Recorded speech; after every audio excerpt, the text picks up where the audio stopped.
CB First, alors carte bancaire, donc déjà on est la marque de paiement française, par carte et par mobile. Pour donner quelques éléments chiffrés, c'est 77 millions de cartes, 2,5 millions de commerçants, 14 milliards de transactions qui sont traitées, avec derrière dans ces transactions à peu près 70% qui sont faites en sans contact. Donc c'est en termes de part de marché, en fonction des canaux, une marque qui pèse entre 92 et 75%.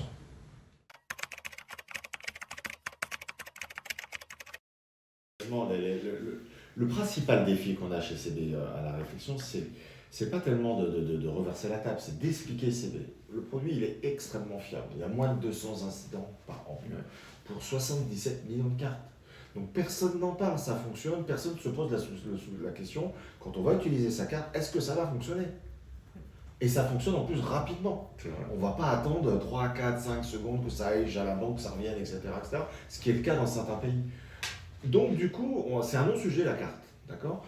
C'est devenu un sujet quand derrière, suite à des choix que je qualifierais de malheureux, certaines banques ont décidé ou certaines néobanques ont décidé de ne pas y mettre en CD, et donc du coup on s'est aperçu que les coûts augmentaient.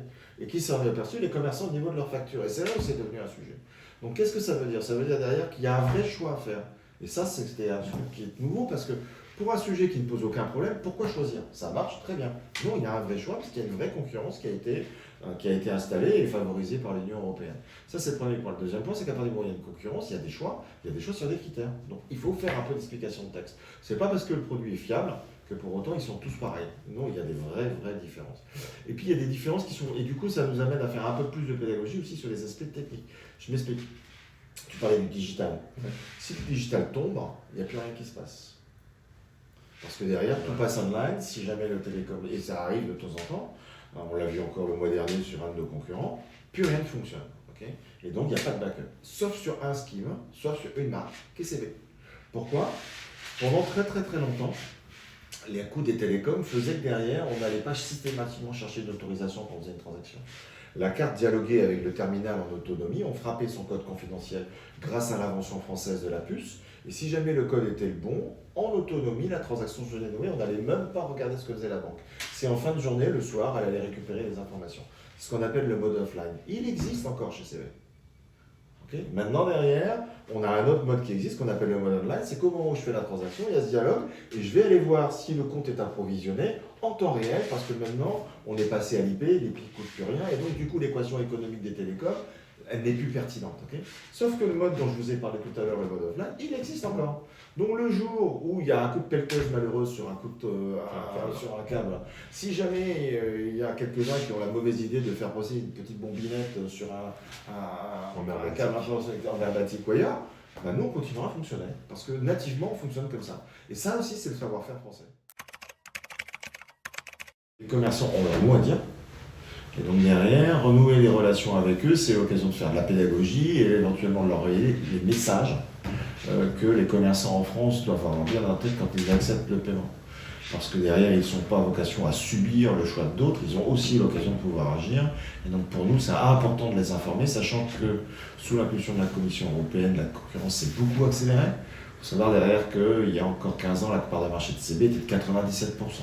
Là maintenant, on est, je disais tout à l'heure, entre 92 et 75, donc il y a une compétition en fonction des canaux, elle est même féroce. Et donc il y a des choix à faire. Et donc c'est à nous derrière de faire cette pédagogie pour que le commerçant fasse le choix qui lui convient le mieux, sachant que la plupart du temps, c'est CB. On va dire que c'est quasiment systématiquement.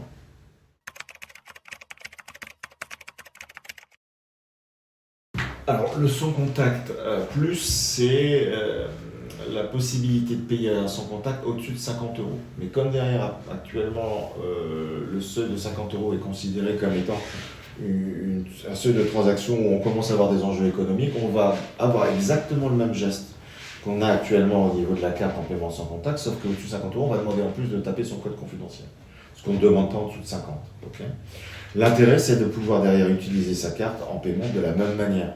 On arrête d'avoir cette espèce de dichotomie qui était je fais en tape, là en dessous de 50 et je suis obligé de passer en contact, ce qui fait que derrière on finit par avoir une espèce de direction qui n'est pas très pertinente, et ce d'autant plus que le téléphone maintenant est intervenu dans la boucle, où clairement depuis le Covid, le device téléphone, enfin l'outil téléphone s'impose au fur et à mesure et on tape de la même manière par rapport au TPE pour payer en sans contact.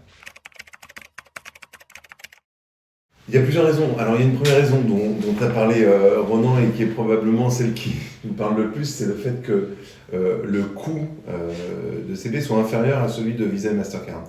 Ça, c'est le premier point. Le deuxième point, c'est que ce soit également moins fraudé et plus sûr.